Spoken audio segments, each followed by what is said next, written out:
राजा राम का आदेश अटल है लक्ष्मण। तुम सीता को अयोध्या की सीमा से दूर वन में छोड़ा।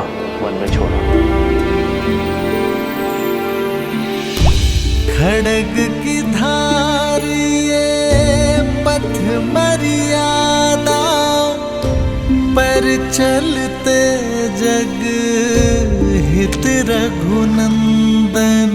राम सिया राम सिया राम सिया राम, राम सिया राम सिया राम।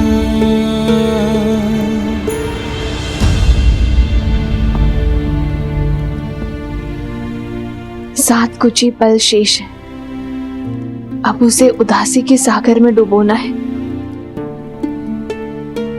या सुख के शिखर पर बिताना है। चयन आपका है आर्य।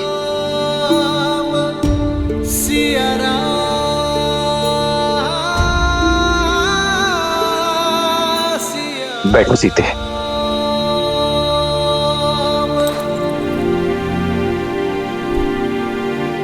सीते, भरत ने 14 वर्षों तक अयोध्या को संभाला है। पूरे प्रेम और समर्पण के साथ उसने अयोध्या पे राज किया। क्या वो अयोध्या की बागडोर नहीं संभाल सकता? आर्य, राजा की कितनी शक्तियां होती हैं।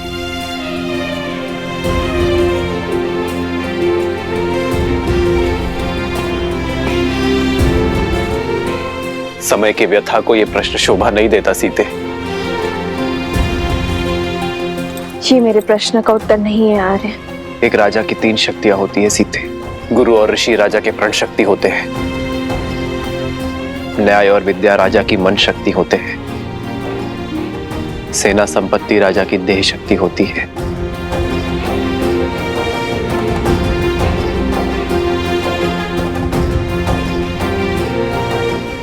तो क्या प्रजा राजा की शक्ति नहीं?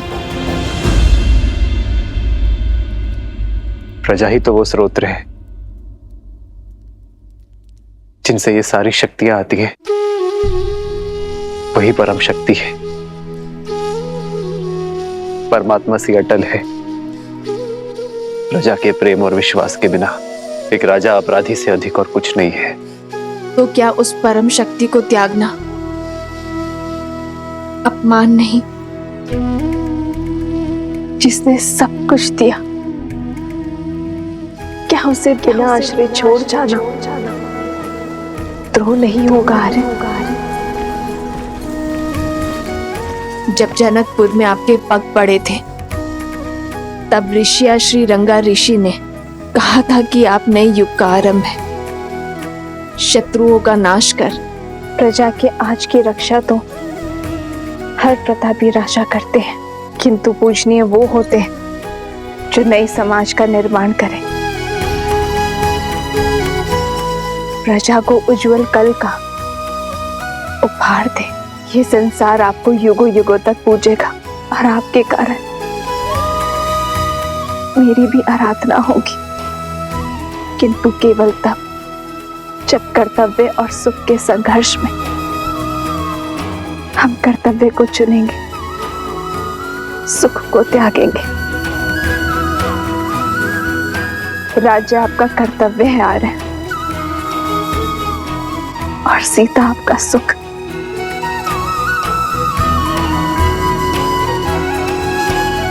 राज्य को त्यागने में स्वार्थ है और सीता को त्यागने में परमार्थ। राम के साथ सीता का नाम सदियों के लिए जुड़ा रहेगा आर्य।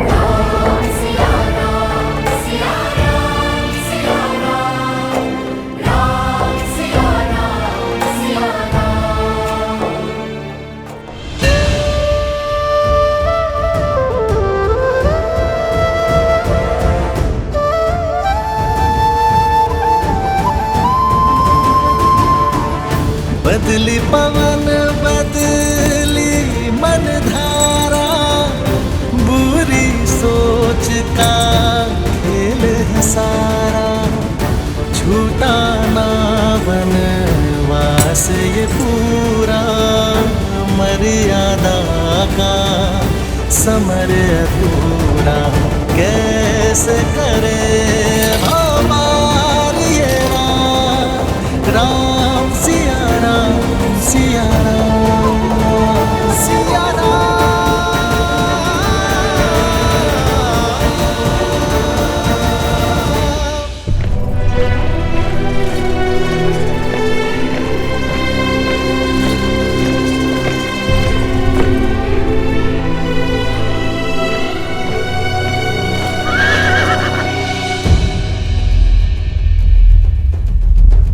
ये स्थान नगर से बहुत अधिक दूर है भाभी माँ। क्या मैं यहीं आप नहीं लक्ष्मण भैया, यहाँ की वनस्पतियां अयोध्या के समान है। यहाँ के स्थल जलवायु में अधिक अंतर नहीं है। आप रथ आगे बढ़ाइए, गंतव्य भी दूर है। जो आ गया भाभी माँ।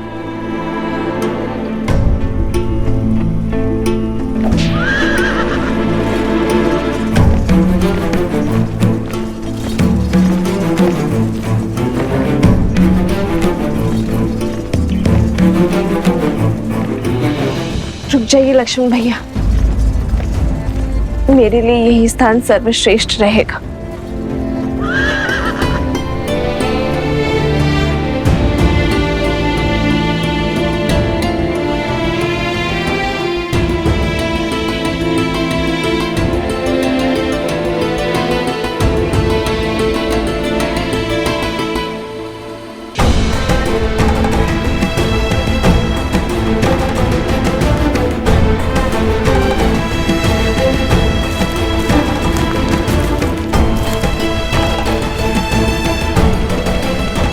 ये वन तो अत्यंत घना है भाभी माँ।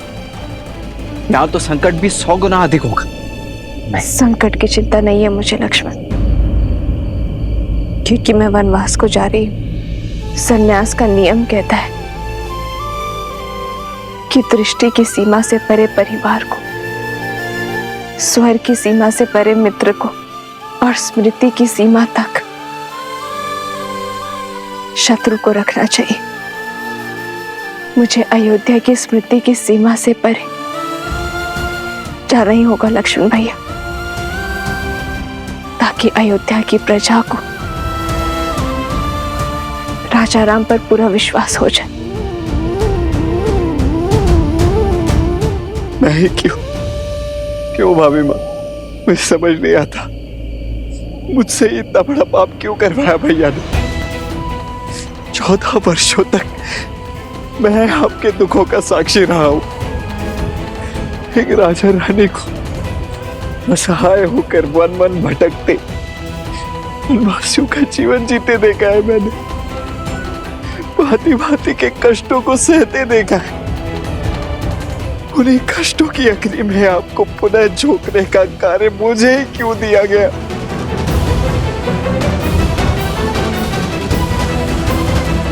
मुझे जल मिलेगा लक्ष्मण भैया। जी भाभी माँ।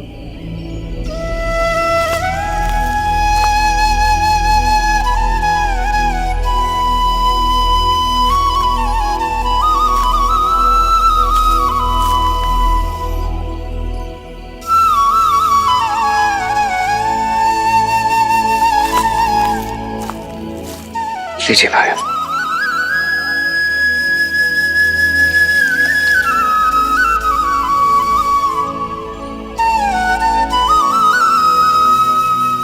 संसार में केवल जल है जो अग्नि को बुझाती है। यही आपके प्रश्न और पीड़ा का उत्तर है। केवल आपको ही चुना, क्योंकि 14 वर्षों में केवल आप ही मेरे और श्री राम के इस अयान के साक्षी बने। इन 14 वर्षों में श्री राम और मैंने आप में पुत्र देखा, जिसने अपने सारे समर्पण को समेटकर अपनी भाभी माँ के चरणों में रख दिया।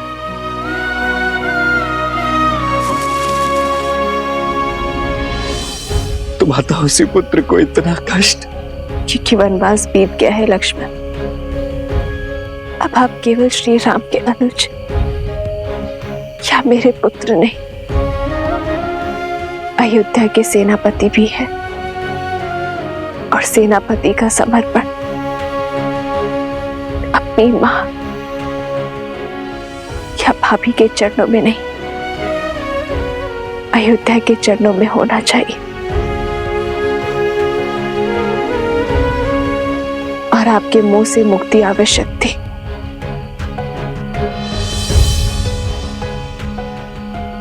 सेनापति का पद पाकर भी इतना बड़ा पाप करने का साहस नहीं जुटा पा रहा हूं मैं भाभी मां।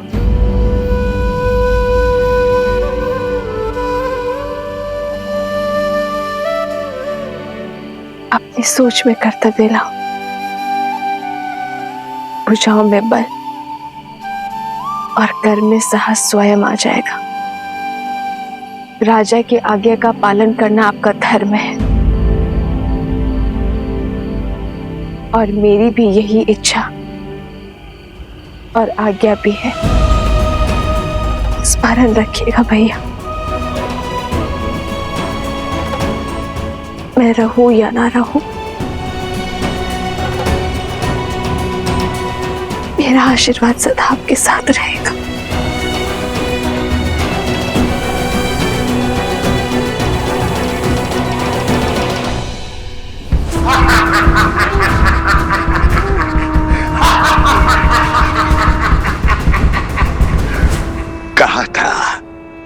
कहा था मेरा अस्त्र खाली नहीं जाता है। वैसा ही हुआ, जो महान दशानंद रावण न कर पाया वो महाचलिया सहस्त्रमुख रावण ने कर दिया। महान श्री राम को अपने पाश में फंसा दिया। मेरे कारण राम ने सीता को त्याग दिया, अपने पति को ललकारा।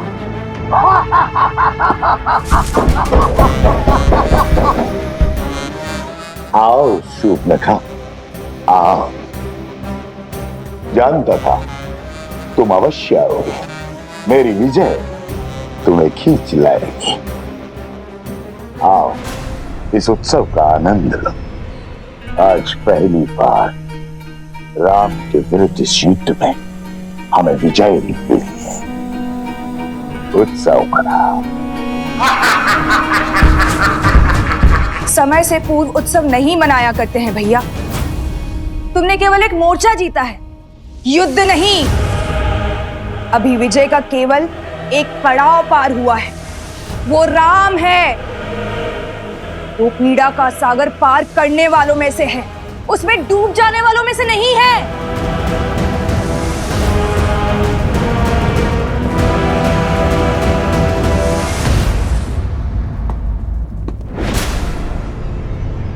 राम, तुम्हें क्या लगता है प्रिय बहन, सहस्त्रमुख रावण ये नहीं जानता।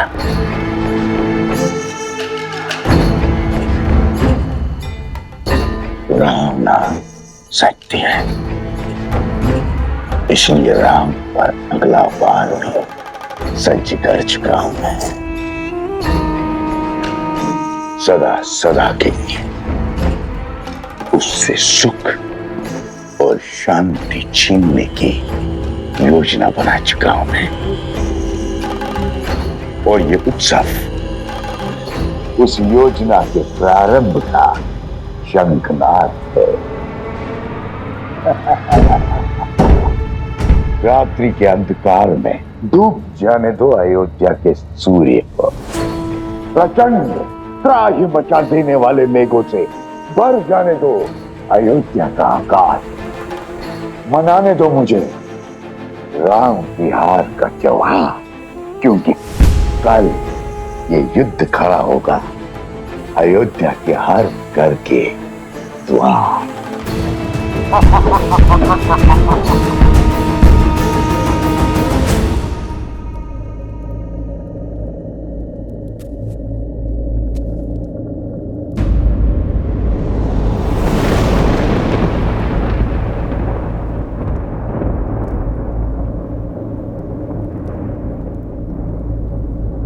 नहीं सीते,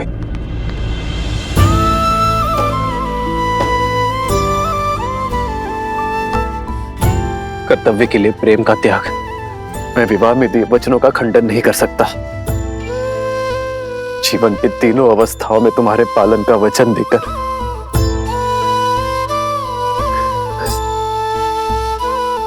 तुम्हें अकेले वन में नहीं छोड़ सकता मैं सीते।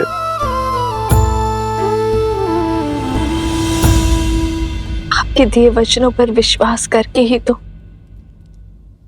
अशोक वाटिका की यातना, विरह की असहनीय पीड़ा को धीरज के साथ सहा था मैंने, और अब मन में भी आपके दिए वचन के संबल पर जीऊंगी, और आप जिएंगे उस वचन के आधार पर जो राजा राम ने अयोध्या को दिया है, कुटुंब को संस्कार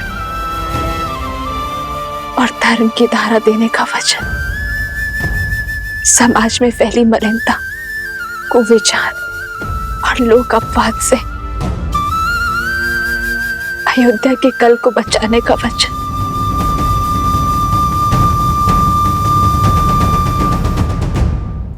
राह तके हैं विकल ये नैना, राह मिलन की राम भी ढूंढे, सिया बिना कोई राग न गूंजे। सिया राम, सिया राम, सिया राम, सिया राम, सिया राम, सिया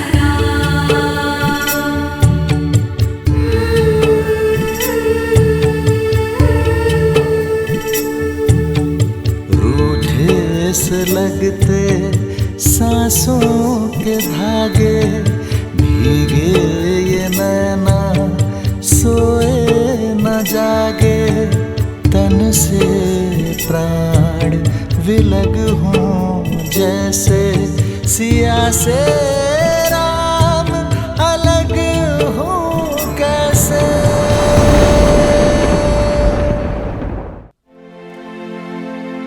आप ही ने कहा था ना कि राम राज्य को लाने में समय लगेगा, लंबे समय तक प्रयास करना होगा।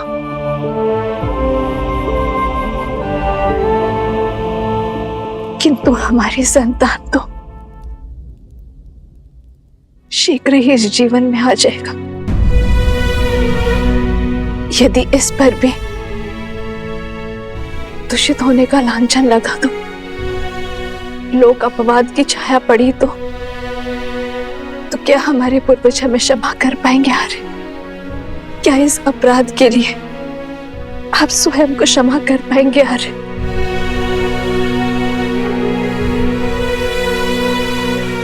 मुझ में तो स्वयं को क्षमा करने की क्षमता नहीं है। आर्य,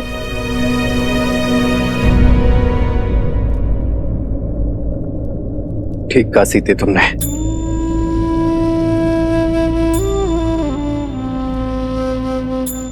भविष्य के लिए बलिदान देना हर माता पिता का प्रथम कर्तव्य होता है, किंतु ये बलिदान केवल तुम ही क्यों दोगी सीते? किसने कहा आर्य कि ये बलिदान का दंश केवल मैं भोगूंगी? जितनी अधूरी वन में श्री राम की सीता होगी, उतने ही अधूरे अयोध्या में सीता के श्री राम होंगे। ये यज्ञ है आर्य, जिसमें हम दोनों वेदी के दोनों ओर बैठे कर्तव्य कर्म की आहुति देंगे।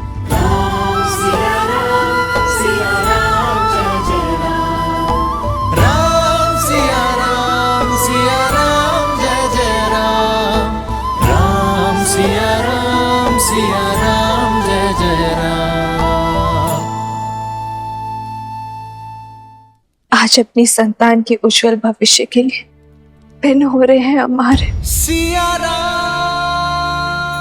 आप अपनी प्रजा को शिक्षा देना, मैं हमारी संतान को संस्कार दूंगी।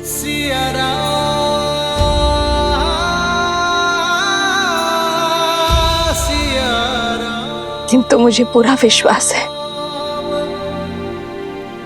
हमारी नीति शुभ है, इसलिए नियति हमारा मिलन पुनः अवश्य करवाएगी।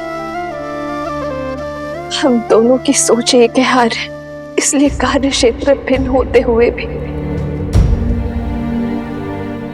हमें एक होने से कोई नहीं रोक सकता। जन्म जन्म का है ये संगम, राम रतन सीता वैभव धन। राम सिया राम सिया राम सिया राम, राम सिया राम सिया राम सिया राम सिया राम सिया राम।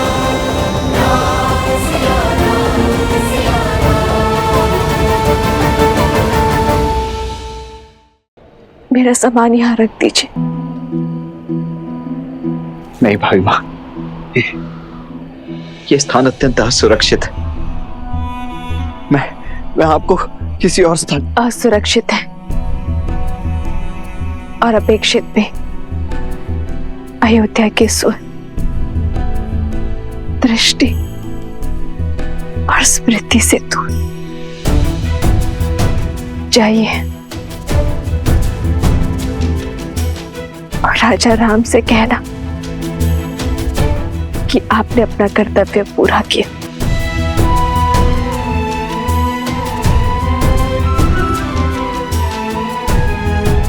जो आ गया भाभी माँ।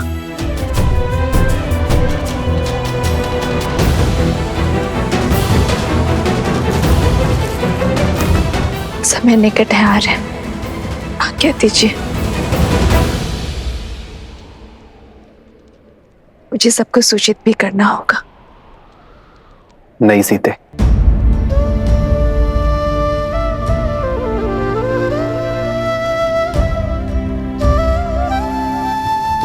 मेरी वामांग होने के कारण इस यज्ञ में आहुति तुम दे रही हो, किंतु सर्वप्रथम इस अग्नि में मैं तपूंगा।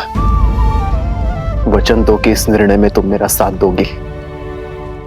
वचन दो सीते कि संसार इस वनवास का सत्य कभी नहीं जानेगा। ये नहीं जानेगा कि इस बार वनवास में जाने का निर्णय तुम्हारा था। संसार के सामने तुम्हारा त्याग मैं करूंगा। अपनी सीता का त्याग ये राम करेगा।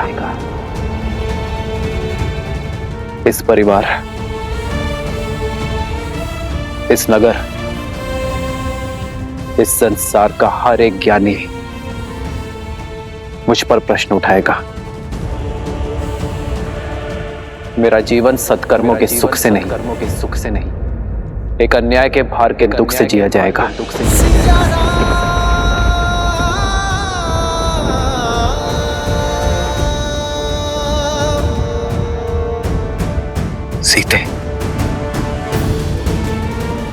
सीते, आज से एक क्षण के लिए भी मुझे प्रसन्नता का आभास नहीं होगा। सीते, यही मेरा प्रायश्चित होगा।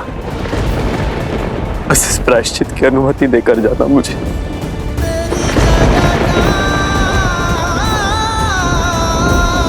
सिया राम की जय जयकार।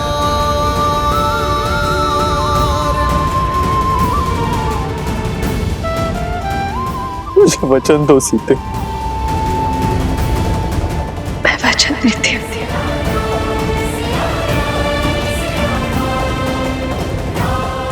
मैं किसी को सत्य नहीं बताऊंगी, किंतु मेरा विश्वास अटल है। आज सबसे बड़ा सत्य सामने आएगा। नियति हमें पुनः अवश्य मिलाएगी। आज एक राजा अपना कर्तव्य अवश्य निभाएगा। अयोध्या की नियति को लिखेगा।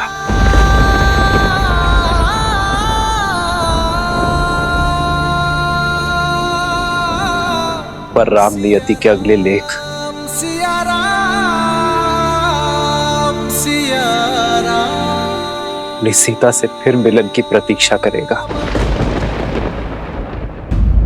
राम राम राम राम राम राम राम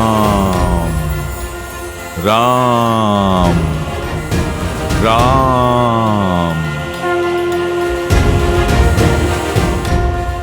महादेव, आपके आराध्य और मेरे प्रभु श्री राम को इस संकट से निकलने का मार्ग दें। भले ही आप मेरे सारे पुण्य ले लें, मेरी सारी शक्ति सिद्धि सब लौटा लें, हर वरदान वो जो मैंने पाए हैं आप मुझसे ले लें। बस महादेव, मेरे प्रभु को आप उनकी पीड़ा से ताड़ दें।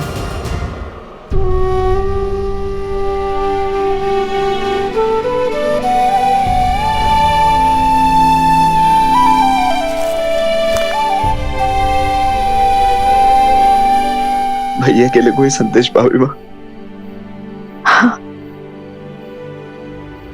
उनसे कहना कि सीता को गर्व है अपने जन्म पर और अपने सौभाग्य पर। कहना कि उनकी सीता मृत्यु के अंत तक केवल यही प्रार्थना करेगी कि प्रत्येक जीवन में केवल वही मेरे पति हो,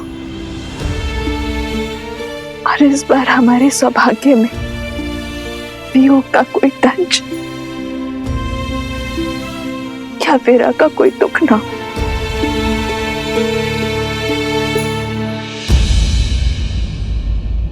और मैं प्रार्थना करूंगा भाभी माँ कि इसके पश्चात प्रत्येक जन्म में मैं आपका देवर बनकर नहीं, अभी तो आपका पुत्र बनकर जन्म लूं, ताकि किसी राजा, किसी प्रजा का कोई बंधन मुझे अपनी माता से दूर ना कर सके।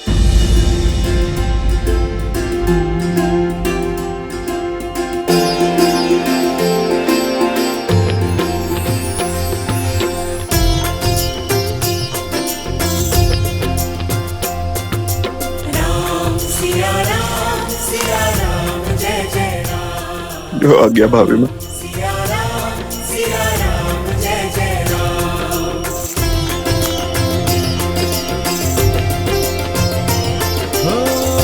होई सोई जो राम रचि राखा,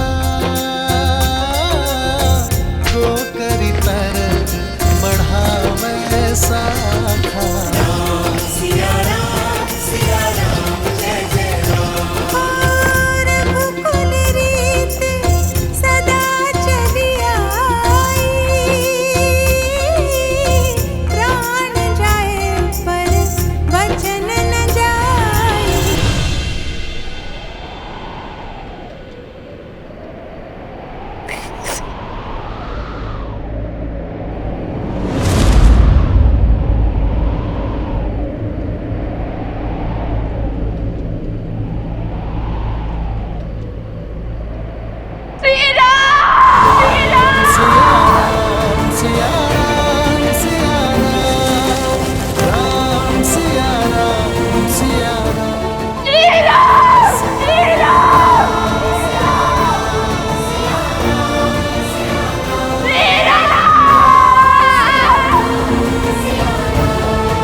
जिस हृदय में माता सीता और प्रभु एक साथ वास करते हैं, उससे निकला लहू संकेत है मेरी माता और प्रभु की विकट पीड़ा का।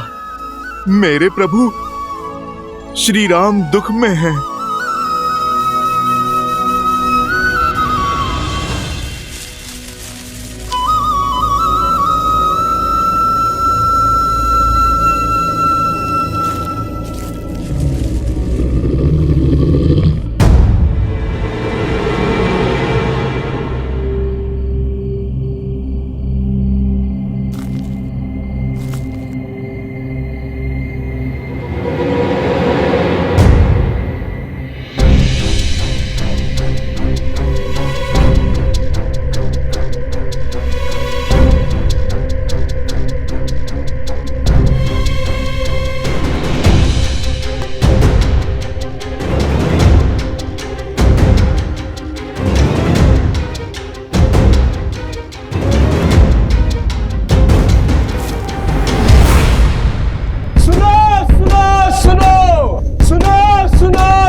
महाराज राम का आदेश है, कल प्रातः सूर्य की पहली किरण के साथ संपूर्ण प्रजा राजसभा में प्रस्तुत हो।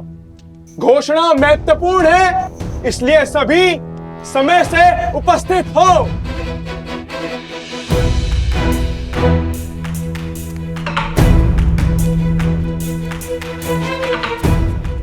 मुझे आभास हो गया है कि क्या घोषणा होने वाली है। चारों तरफ कानाफूसी चल रही है। राजा राम ने महारानी सीता का त्याग कर दिया है। असंभव। राम और सीता दो तन और एक मन है, एक दूसरे के बिना अधूरे हैं वो। नहीं नहीं, मेरी सखी राजमहल में दासी है, उसी ने बताया ये सब। अर्थात श्री राम को अपनी पत्नी पर विश्वास नहीं था, अर्थात वस्त्र उचित था। अनुचित है ये, घोर अनुचित। अन्याय किया है श्री राम ने। जनक नंदिनी सीता सत्य और समर्पण की मूर्त है। सीता निर्दोष है। जो भी हो, श्री रामचंद्र जी ने संसार को मार्ग दिखाया है। अब जिसे भी अपनी पत्नी पर अविश्वास हो, उसे अपनी पत्नी को त्याग करने का अधिकार है, करना चाहिए। करना चाहिए, अवश्य करना चाहिए। हाँ हाँ, त्याग देना चाहिए, अवश्य त्याग देना चाहिए।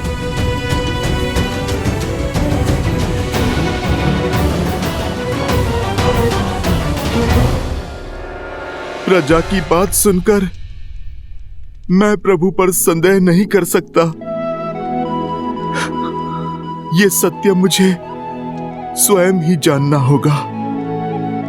मेरे प्रभु मेरी माता का त्याग नहीं कर सकते, और यदि ये सत्य हुआ, यदि प्रभु ने त्याग किया है,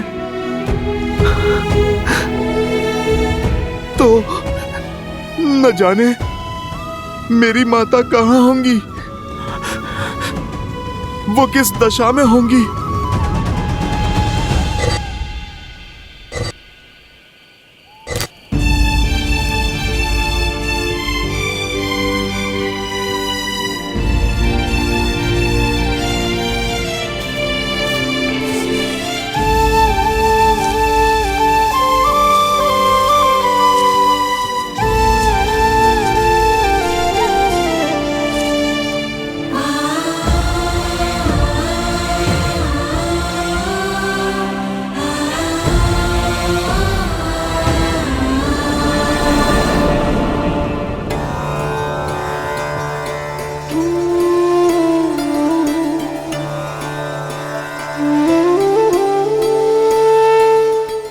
शैया पर नीम के कड़वे पत्ते क्यों दीदी? स्वाद कड़वा है पर गुण मीठे हैं। नीम के पत्ते तन और मन को शुद्ध करते हैं मांडवी।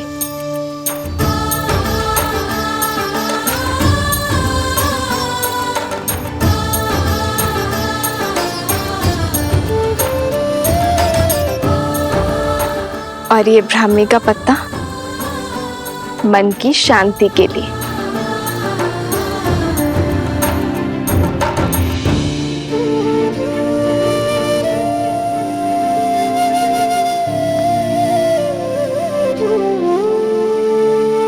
मैं जनक नंदिनी सीता अश्विन कुमारों से आह्वान करती हूँ, यदि मैंने पतिव्रता धर्म निभाया है, यदि मेरा समर्पण सच्चा है, तो मेरी पत्नी विषय उन्हें गहन निंद्रा, पूर्ण स्वस्थ और ऊर्जा से भरी भोर प्रदान कर।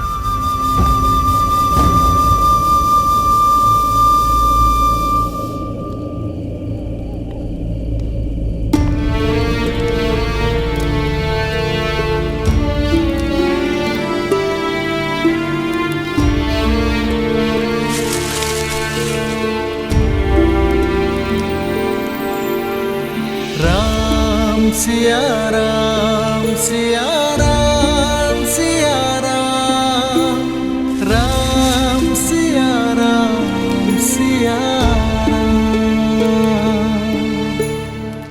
सिया राम,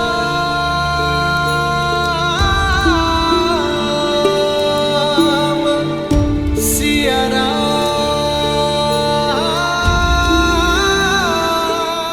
सीते,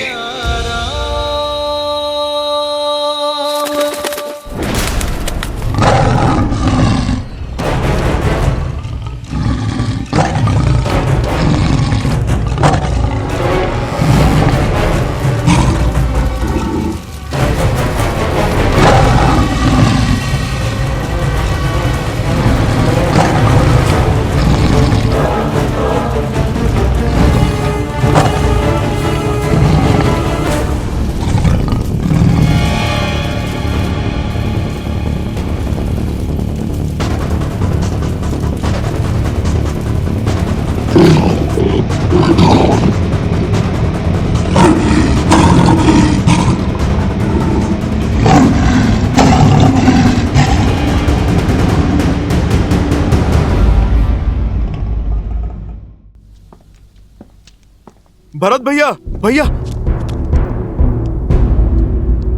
भरत भैया, क्या जो सुना वो सत्य है? भरत भैया, आप कृपा करके ये कह दीजिए, अयोध्या की प्रजा के मुख पर जो अनर्थ है वो सत्य नहीं है भैया। जिन माता सीता के बहे प्रभु श्री राम के आंसुओं ने दक्षिण की नदियों में बाढ़ ला दी थी, जिन माता सीता को पाने की तड़प में प्रभु श्री राम ने अपने पग में लगे कांटों तक का भी ध्यान नहीं दिया, आज संसार के लिए अपने प्राणों, अपनी सोच, अपने सामर्थ्य का भला त्याग कैसे कर सकते हैं प्रभु? भरत भैया, आप ही बताइए, कैसे कर सकते हैं प्रभु?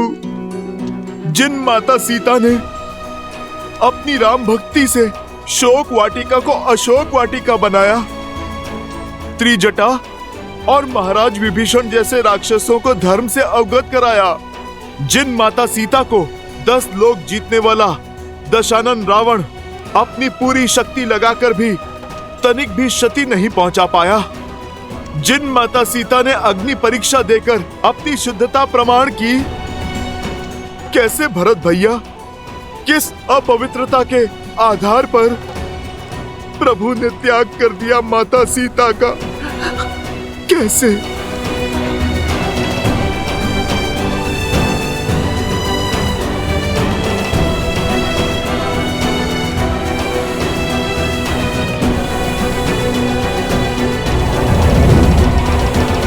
भरत भैया, आपका मौन बता रहा है कि आप उत्तर देने में असमर्थ हैं।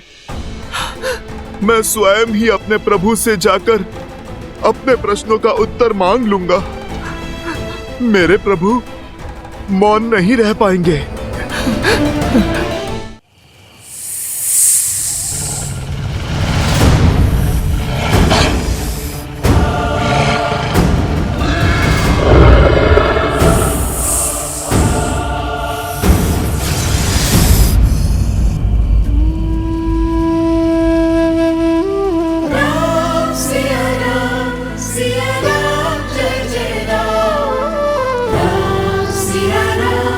सिया राम जय जय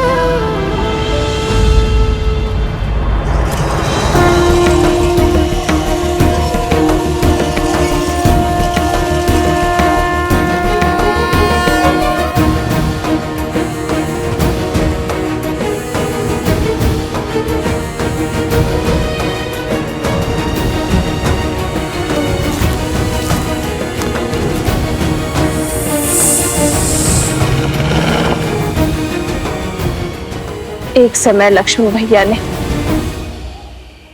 अपने विश्वास की शक्ति से मेरी रक्षा के लिए लक्ष्मण रेखा खींची थी। आज ये सीता अपने श्री राम के विश्वास पर रेखा खींचती है।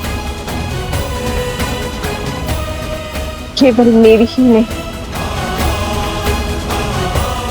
अपने होने वाली संतान की भी रक्षा करना आदत है।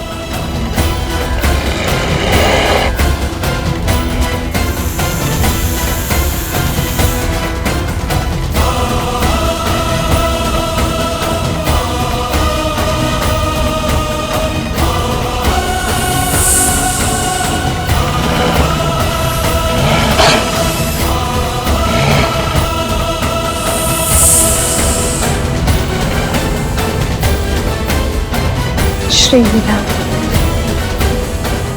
श्री राम,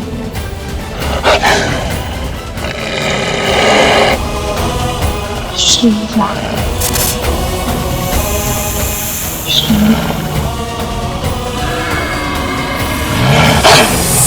श्री राम।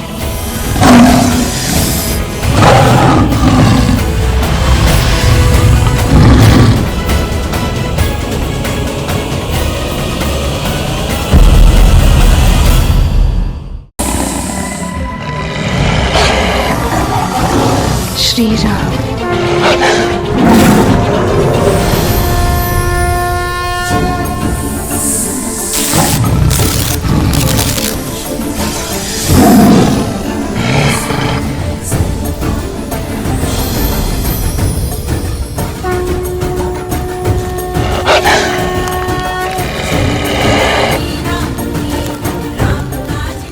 एक बार दान देने के लिए मर्यादा की रेखा पार की थी मैंने। नियति ने खेल ही ऐसा खेला था, पर मेरे पति मेरे श्री राम ने मुझे ज्ञान दिया था कि शुभ कार्य के लिए भी धर्म की मर्यादा नहीं तोड़ी जाती।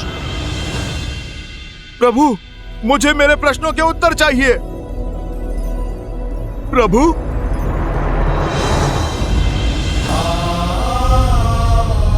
हनुमान,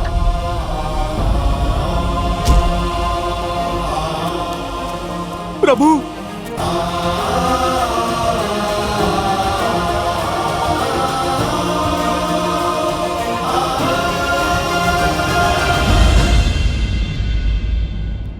प्रभु, ऐसा नहीं है कि आपको मां सीता की पीड़ा का अनुमान ना हो। सिया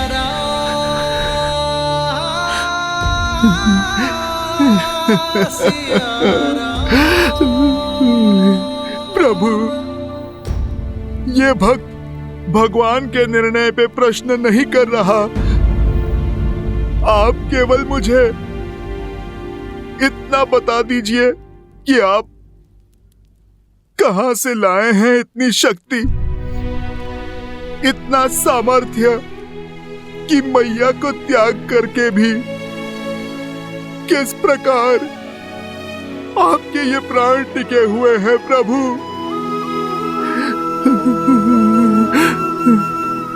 और अगर अयोध्या में अपनी मैया के ना होते हुए ये पुत्र अभी तक कैसे जीवित है प्रभु?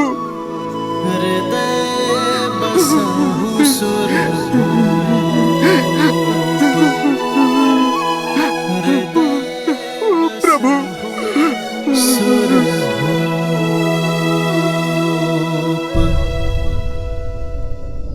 हम दोनों में ये शक्ति समाई है हनुमान, क्योंकि हम दोनों अपना कर्तव्य जानते हैं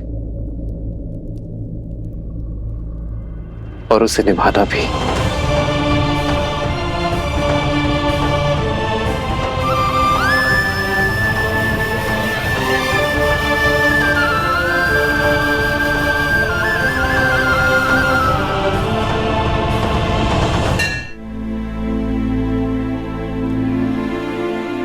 प्रभु, आप किस कर्तव्य की बात कर रहे हैं?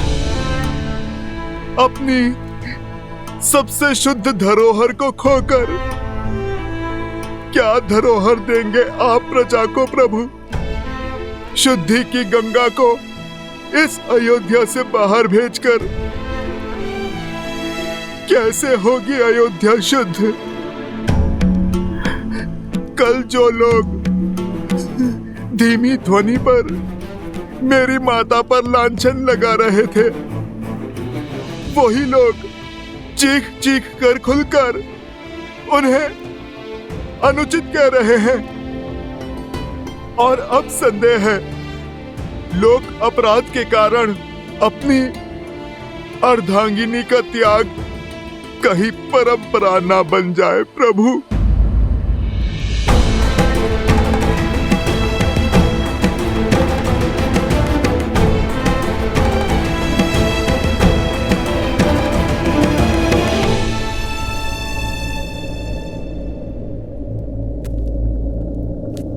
कल सूर्योदय तक धैर्य रखो हनुमान। कल सूर्योदय की पहली भोर के साथ मैं नगर को संबोधन करूंगा,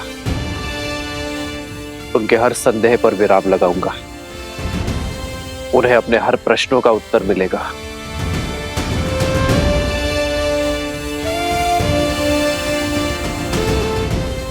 कल भोर राम राज्य की यात्रा का आरंभ होगा।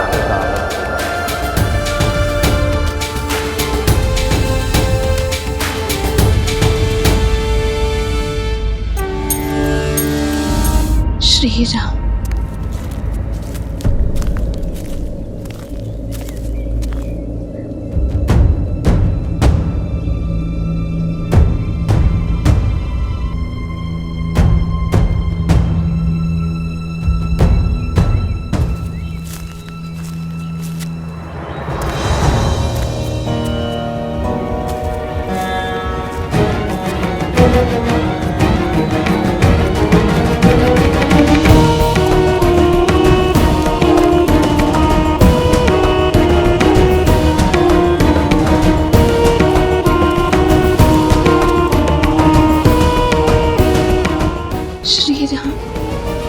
इस भूमि पर सबसे अधिक पूजनीय होती है नारी, क्योंकि नारी के त्याग की कोई समानता ही नहीं।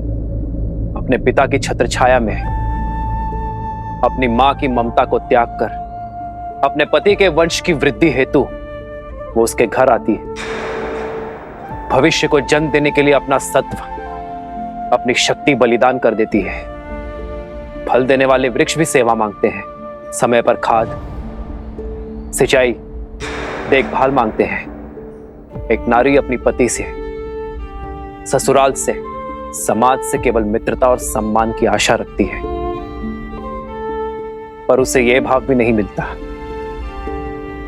पत्नी अपना समर्पण, अपना अस्तित्व, अपना सर्वस्व पति के चरणों में अर्पण कर देती है। पग पग पर अपने पति का साथ देती है। पति राजा से रंक बन जाए तब भी उसका साथ नहीं छोड़ती। वनवास के हर कंटक को अपने पति के साथ सहती है। महाराक्षसों और राक्षसों के कारागार में जीवन की हर असहनीय कष्ट को भोगते हुए भी वो अपने पति के प्रेम की रेखा नहीं छोड़ती।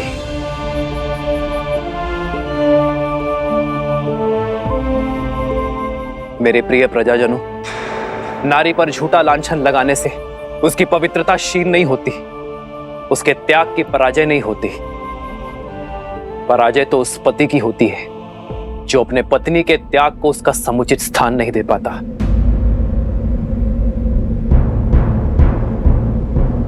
मैं इक्ष्वाकु वंशज अयोध्या नरेश दशरथ पुत्र राम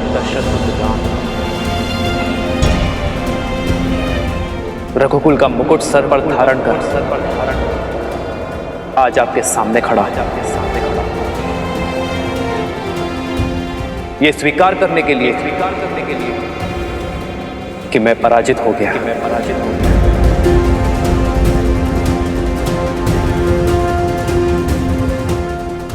अपनी सीता को विवाह में दिए वचनों को आज मैंने तोड़ दिया है।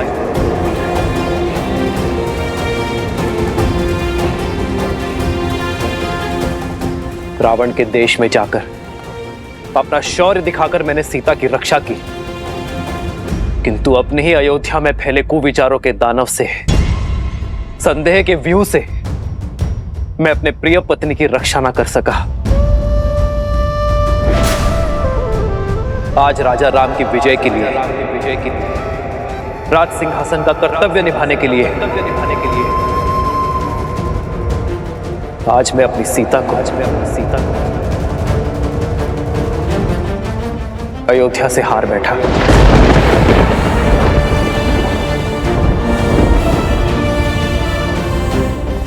किंतु इसका यह अर्थ नहीं कि मुझे अपनी सीता की पवित्रता पर तनिक भी संदेह है। मेरे रोम रोम से स्वर उठता है कि मेरी सीता अग्नि की भांति पवित्र है।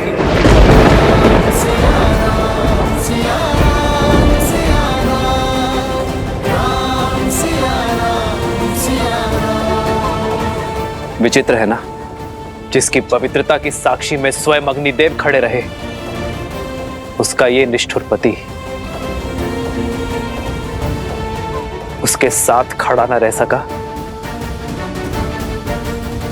जिसने संग वन में गमन किया। मैंने उसे ही एकाकी गर्भावस्था में वनवास भेज दिया। मेरे स्वर्गीय पिताश्री महाराज दशरथ ये कहा करते थे कि सिंहासन यज्ञ वेदी के समान होता है, और आज सिंहासन की इस वेदी पर मैंने सीता की सुखों की आहुति दे दी है।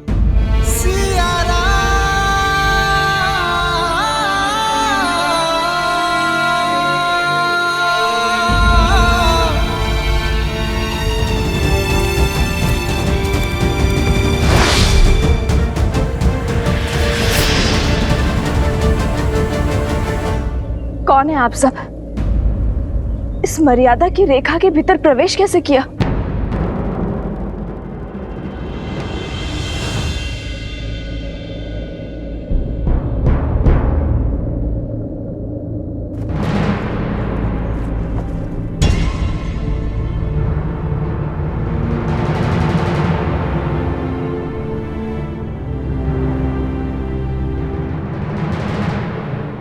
पर अब कुछ नहीं हो सकता, धनुष से बाण निकल चुका है।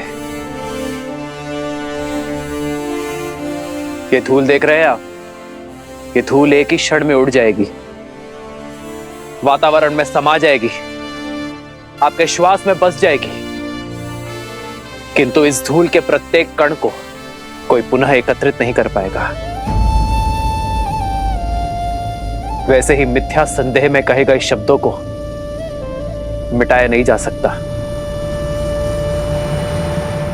मेरे राज्य में फैले कुविचारों को, राक्षसी सोच को मिटाने का प्रण दिया है मैंने मेरी सीता को। इसलिए मैंने सीता के साथ वनवास धारण नहीं किया। आज अयोध्या के मनुष्य जीते, पर मनुष्यता हार गई।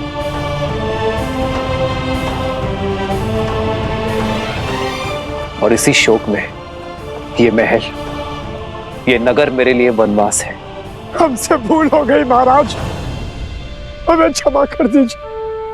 हमसे बहुत बड़ा अनर्थ हो गया महाराज, हमें क्षमा कर दीजिए, हम सबको क्षमा कर दीजिए महाराज। महारानी सीता को लौटा लाइए महाराज, उनका त्याग ना कीजिए। लौटा दीजिए महाराज, लौटा दीजिए महाराज, लौटा दीजिए महाराज, लौटा दीजिए महाराज, लौटा दीजिए महाराज, लौटा दीजिए महाराज, लौटा दीजिए महाराज, लौटा दीजिए महाराज।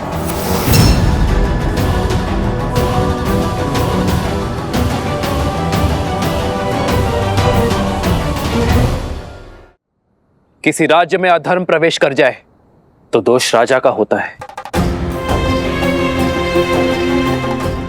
मैं अपनी प्राण शक्ति के बिना रहूं, यही मेरा प्रायश्चित है।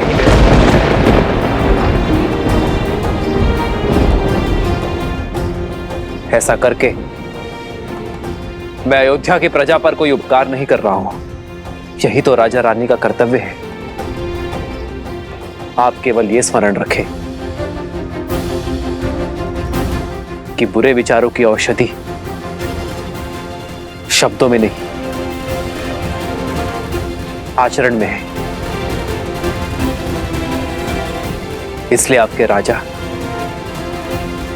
तथा आपकी रानी ने अपने आचरण से प्रमाण देने का निश्चय किया है।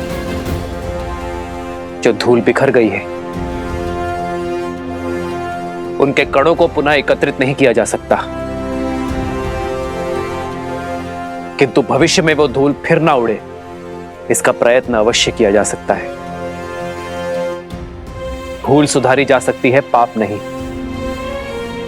पाप से केवल सीख ली जाती है।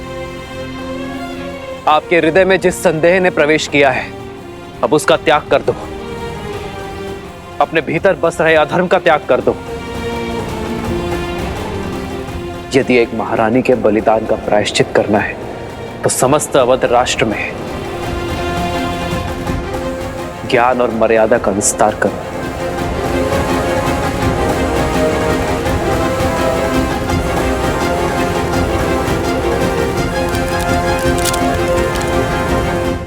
आज आप सभी ये निश्चय करें कि भविष्य में संदेह और कुविचारों के आधार पर बिना किसी प्रमाण के कभी किसी को कष्ट न भोगना पड़े।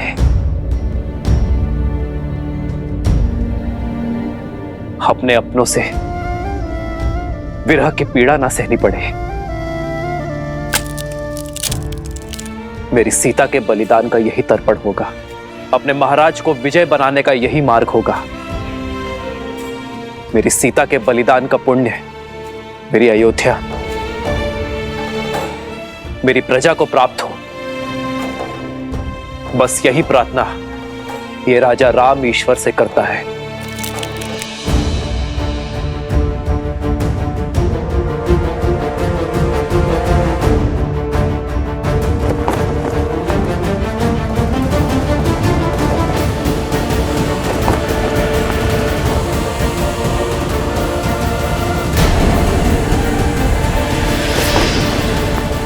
भैया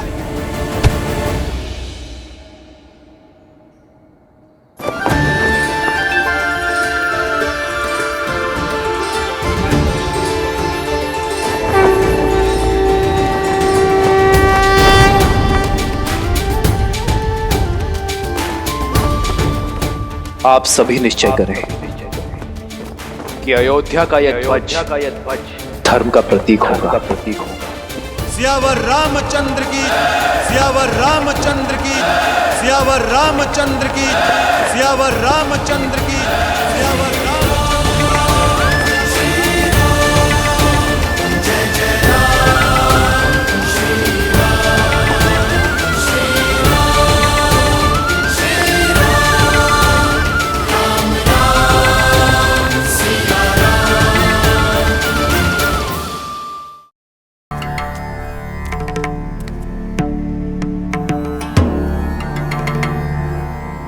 गणेश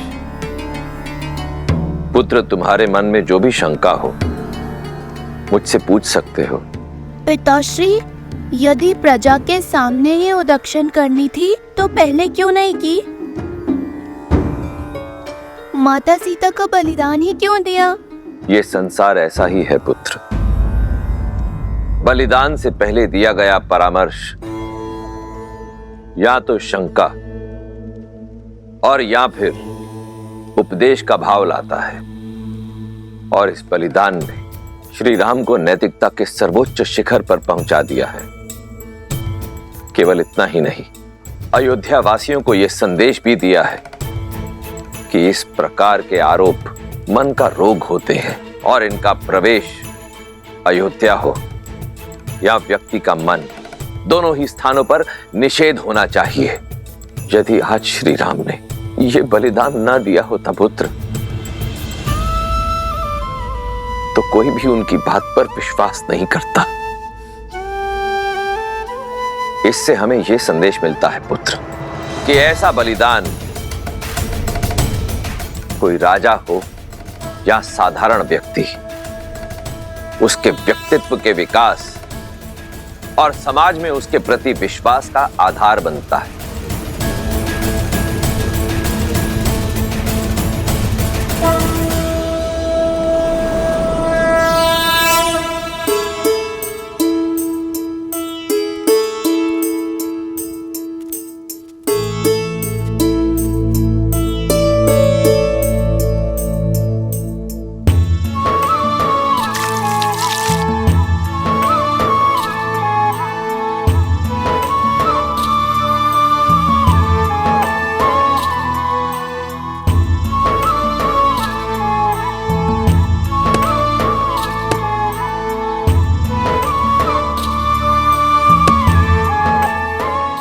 देवी, भगवान वाल्मीकि ने इन्हें नियुक्त किया है आश्रम की महिलाओं और शिष्यों की देखभाल के लिए, भोजन आदि की व्यवस्था के लिए, और हम प्यार से इन्हें गुरु माँ कहते हैं।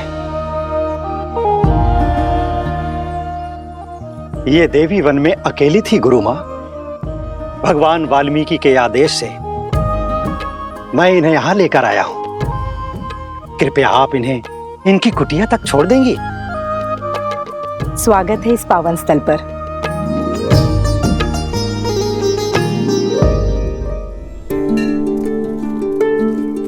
ये तुम्हारी कुटिया है, आज से तुम यहीं रहोगी।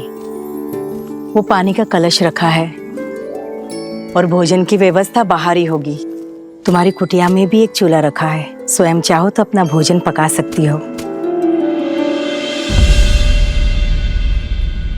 राम सिया राम सिया राम सिया राम, राम सिया राम सिया राम।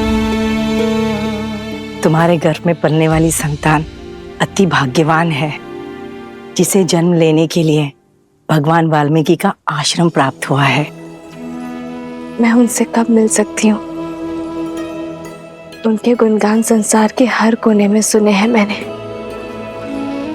और आज उनके आश्रम में आश्रय पाकर धन्य हो गई हूँ मैं। उनका आशीष पाने का सौभाग्य कब मिलेगा मुझे? शीघ्र ही तुम्हारी ये इच्छा पूरी होगी। भगवान अपने मंदिर में ध्यानस्थ रहते हैं। स्नान के बाद मैं तुम्हें उनके दर्शन हेतु ले जाऊंगी।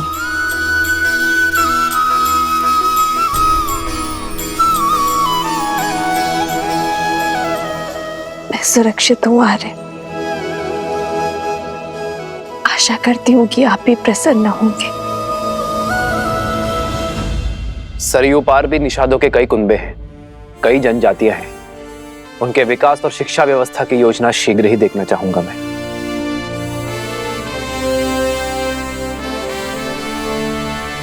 अयोध्या नरेश की जय हो।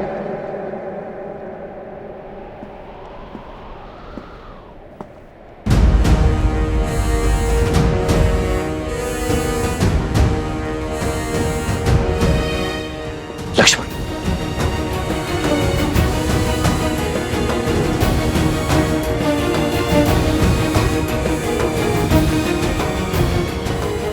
सेनापति लक्ष्मण, राजा राम के आदेशानुसार महारानी सीता को, अर्थात मेरी भाभी मां को, वन में बहुत दूर छोड़कर आ गया है। उन्हें वन में इतनी दूर छोड़ाया हूं जहां अयोध्या की। लक्ष्मण,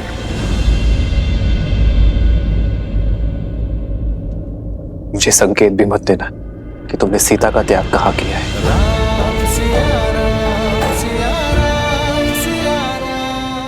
जी महाराज, अवश्य। प्रतीत होता है आसुरी माया अयोध्या की प्रजा के साथ साथ राजा पर भी हावी हो चुकी है। अन्यथा सुनी सुनाई बातों के वश में आकर अपनी ही पत्नी से इतनी घृणा तो नहीं करने लगते आप। लक्ष्मण, अपने शब्द वापस लो। भैया का केवल निर्णय जानते हो तुम, उसके पीछे का कारण नहीं। जानने की आवश्यकता भी नहीं है भरत भैया। जिस प्रकार खंडित मूर्ति की पूजा नहीं की जाती, अधूरे वेदों में धर्म का वास नहीं होता, उसी प्रकार जिन श्री राम की बाईं ओर भाभी माना खड़ी हूं, वो अयोध्या के राजा राम अवश्य हो सकते, परंतु लक्ष्मण के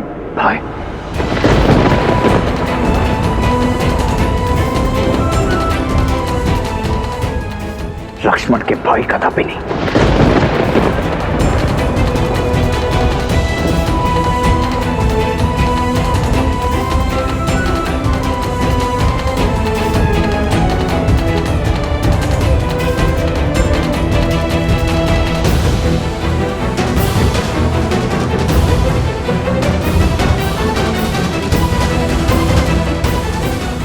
लक्ष्मण, रुको भरत।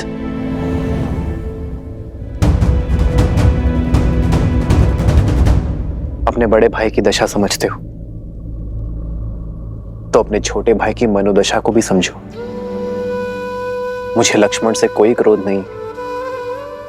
लक्ष्मण तो मेरे पाप को काटने की सहायता कर रहा है। सीता को त्यागने का पाप, विवाह के समय सीता को दिए वचनों को तोड़ने का पाप,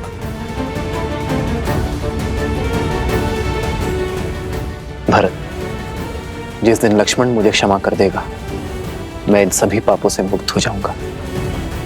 भैया, राम सिया राम सिया राम सिया राम, राम सिया राम सिया राम सिया राम।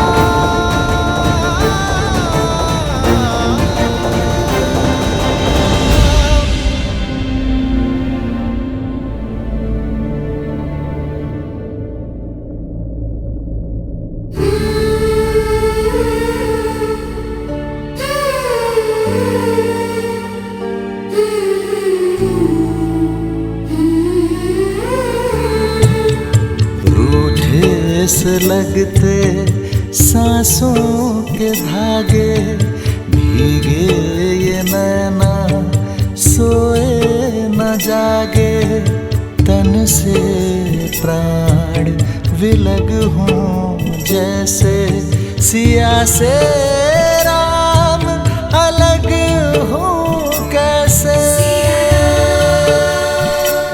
सिया राम सिया राम सिया राम सिया राम सिया राम सिया राम सिया राम।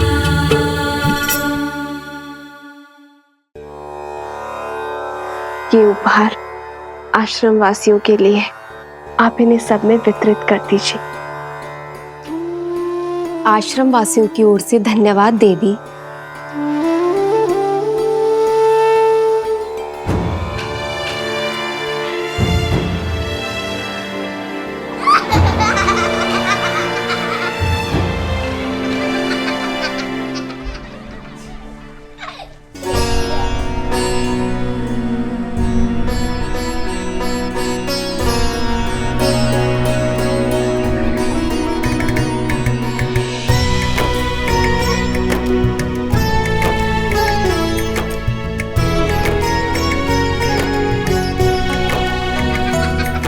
कितना सुंदर वस्त्र है, बहुत सुंदर है।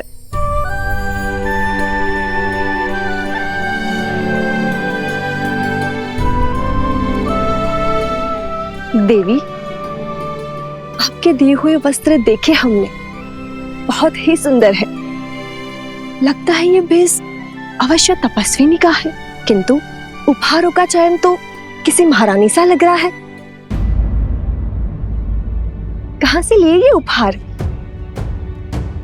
और आपका नाम क्या है? अरे, अतिथि को कुछ देर विश्राम तो करने दो। आते ही प्रश्नों की बौछार कर दी तुम लोगों ने। भगवान वाल्मीकि से भेंट करने का समय आ गया है। धन्यवाद।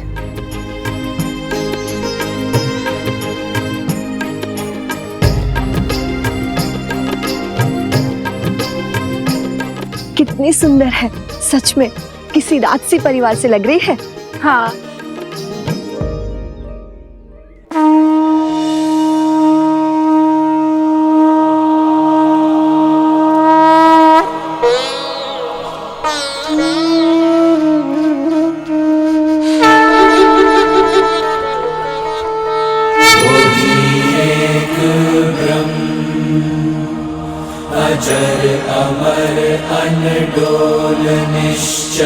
पुरुषोत्तम सर्वपूर्णम श्री गुरु वाल्मीकि भगवान जी।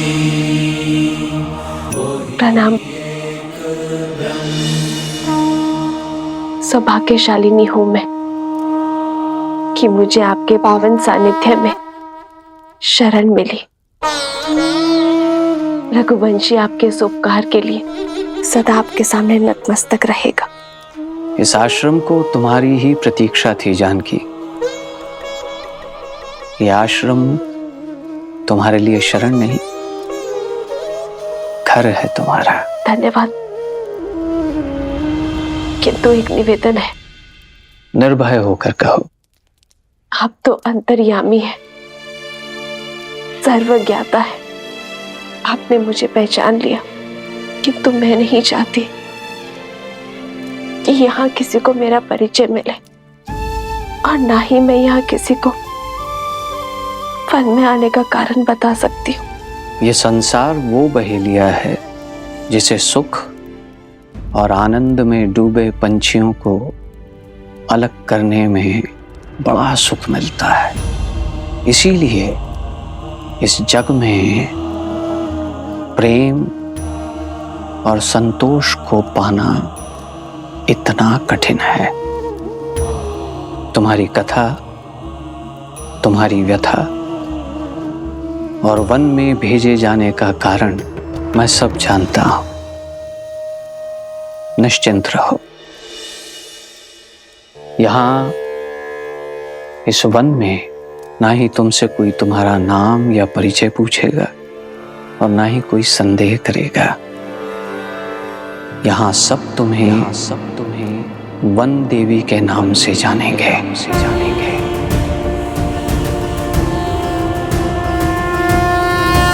इस आश्रम में सुख से रहो और अपने पुत्रों के जन्म के पश्चात पुत्रों? हाँ सीता, एक नहीं दो सूर्यवंशी जन्म लेंगे तुम्हारे गर्भ से।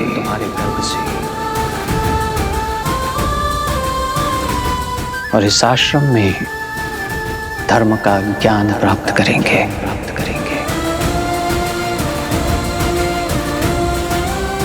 आपकी वाणी ने मेरे मन को आनंदित कर दिया।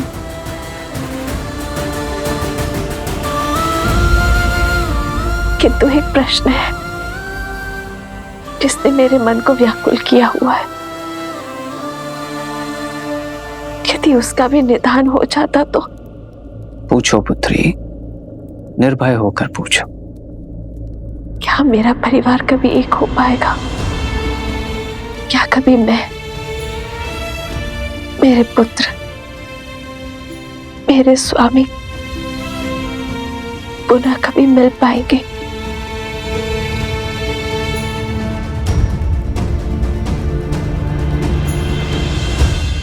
प्रभु मिलन का समय जान लेने से भक्ति का क्षय हो जाता है पुत्री, और मिलन का समय जान लेने से मिलन के आनंद का।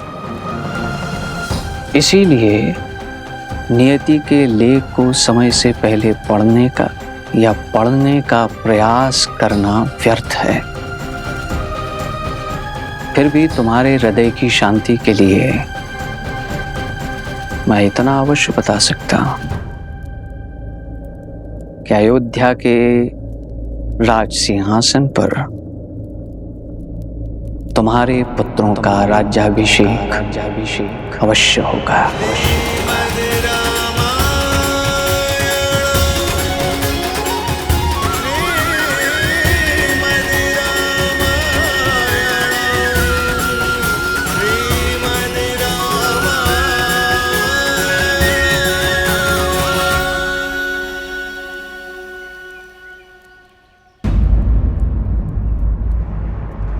ऋषिवर,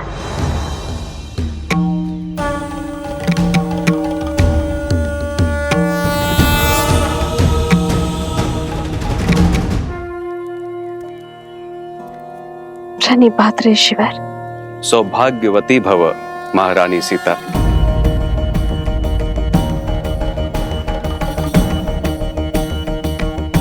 देवी चिंतित ना हो, यहाँ मेरे अतिरिक्त किसी और को यह भान नहीं। परंतु भगवान को है, उन्होंने मुझे वनदेवी नाम प्रदान किया है ऋषिवर। जैसी त्रिकालदर्शी भगवान की इच्छा। हे वनदेवी, आपका इस आश्रम में स्वागत है। धन्यवाद ऋषिवर। पुनः मिलन तक मैं पूरी श्रद्धा से अपने कर्तव्य को निभाऊंगी। सोहती सी ये राम के जोरी, छवि सिंगारू मनहु एक ठोरी।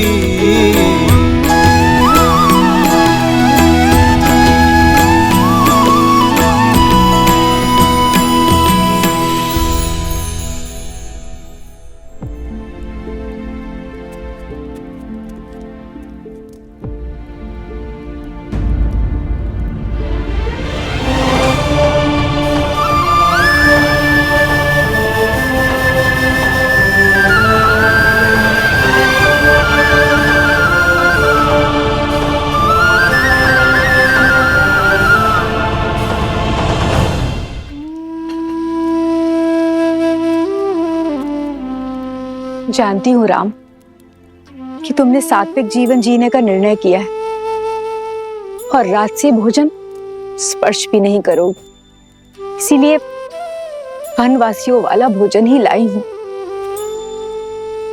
आज मना मत करना। जब से सीता गई है तुमने अन्न का एक अंश भी नहीं खाया।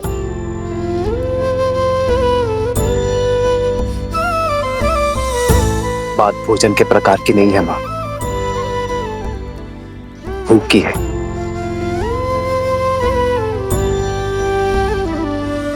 मुझे भूख नहीं है। खा लो। कैसे खा लूं माता? न जाने मेरे पति ने भोजन किया होगा या नहीं। अब केवल पत्नी नहीं, माँ भी हो तुम। तुम्हारा जीवन, तुम्हारा स्वास्थ्य आने वाली संतान के जीवन और स्वास्थ्य से भी जुड़ा है, और तुम्हारा पहला कर्तव्य है अपने गर्भ में पलने वाले शिशु को पोषण देना।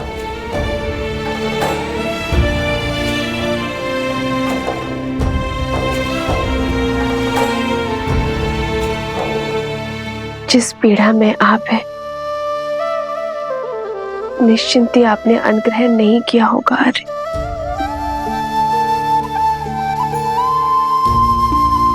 थाली यहाँ रख के जा रही हूँ पुत्र। जानती हूँ कि सीता की चिंता ने हम सबकी भूख प्यास सब हर लिए, किंतु स्वयं के लिए ना सही, सीता के लिए तो खा लो,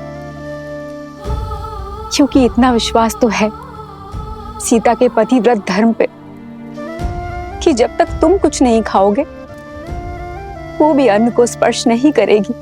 जन्म जन्म का है ये संगम, राम रतन सीता वैभव धन। एक है पौरुष, एक समर्पण, एक है रूप तो दूजा। गुरु माँ का कथन भी उचित है। अयोध्या के कल का पालन करना भी तो आवश्यक है। आर्य राम सिया राम सिया राम सिया राम, राम सिया राम सिया राम। नहीं, मैं आपको खिलाए बिना नहीं खा सकती। आर्य